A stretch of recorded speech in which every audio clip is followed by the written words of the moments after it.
जय श्री कृष्णा। दोस्तों जीवन एक सफ़र है, चलना कैसे है आइए जानते हैं एक प्रसंग के माध्यम से। दोस्तों किसी गांव में सत्संग चल रहा था और एक आदमी बड़े ही ध्यानपूर्वक उस सत्संग को सुन रहा था। सत्संग सुनाने वाले संत बोल रहे थे, अगर सत्संग सुनने आए हो तो ज़रूर कुछ बदल कर जाना, कुछ यहाँ छोड़ कर जाना तो कुछ यहाँ से लेकर जाना। संत जी के कहने का मतलब था अपने स्वभाव को बदल कर जाना, बुराइयों को छोड़ कर जाना एवं अच्छाइयों को लेकर जाना। अब जो व्यक्ति ध्यानपूर्वक प्रसंग सुन रहा था वह बीच की सारी बातें भूल जाता है, बस उसे इतना ही याद रहता है कि संत जी ने कहा है कि यहाँ से जाना तो कुछ बदल कर जाना, कुछ परिवर्तन करके जाना, कुछ यहाँ से लेकर जाना तो कुछ यहाँ पर छोड़ कर जाना। अब सत्संग भी खत्म हो गया, सभी लोग वहाँ से चले गए, परंतु वह व्यक्ति यही सोच रहा था कि क्या परिवर्तन करूं, क्या लेकर जाऊं और क्या छोड़ूं। यही सोचते सोचते वह गेट तक पहुंच गया और पुनः सोचने लगा।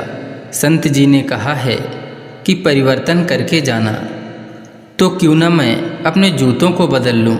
और संत जी ने ये भी कहा है कि कुछ छोड़ कर जाना, तो मैं अपने पुराने जूतों को छोड़ देता हूँ। इसके अलावा संत जी ने कहा था कि कुछ यहाँ से लेकर जाना, तो मैं अपने जूतों को बदल कर नए जूते रख लेता हूँ। संत की बात भी पूरी हो जाएगी और हमारा काम भी हो जाएगा।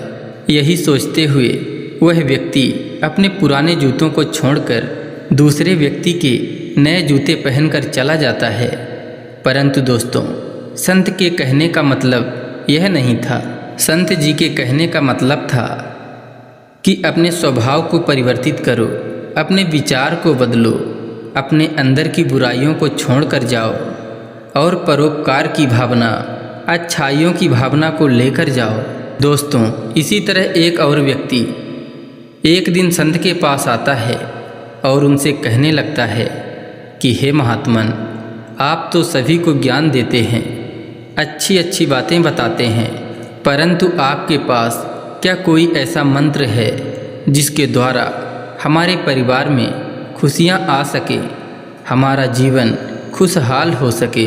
तो संत ने कहा, बिल्कुल मेरे पास ऐसा मंत्र है, परंतु इस मंत्र को लेने से पहले मेरी एक शर्त माननी होगी।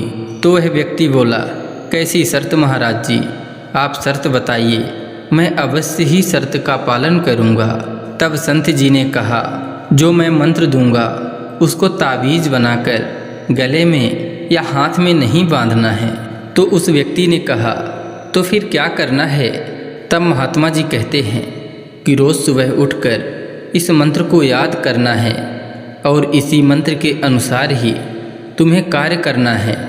अगर तुम ऐसा करते हो तो निश्चित ही तुम्हारे घर में खुशियाँ लौट कर आएंगी और तुम्हारा जीवन खुशहाल हो जाएगा।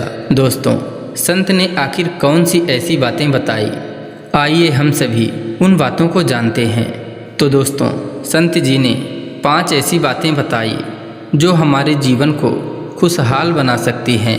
पहला है दिमाग ठंडा, दूसरा जेब गरम, तीसरा जुबान नरम, चौथा आँखों में शर्म और 5वां है दिल में रहम।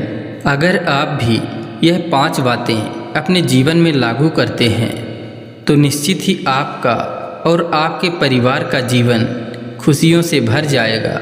दोस्तों पहली बात थी दिमाग ठंडा रखिए। इसका मतलब होता है क्रोध नहीं करना, गुस्सा नहीं करना, क्योंकि क्रोध करने से आपका ही नुकसान होता है। इसी संदर्भ में एक बार राधा रानी ने भगवान श्री कृष्ण से प्रश्न किया था कि हे कृष्ण, आप हमें यह बताओ कि क्रोध क्या होता है। तब भगवान कृष्ण ने कहा था कि किसी के गलती की सज़ा स्वयं भुगतना, यही क्रोध है।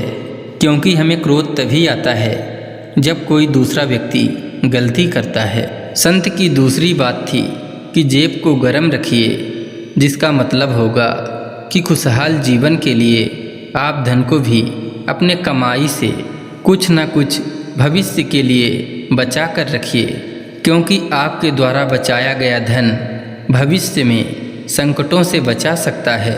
संत की तीसरी बात यह थी कि जुबान को हमेशा नरम रखिए, क्योंकि जुबान का प्रहार मनुष्य के दिल तक लगता है।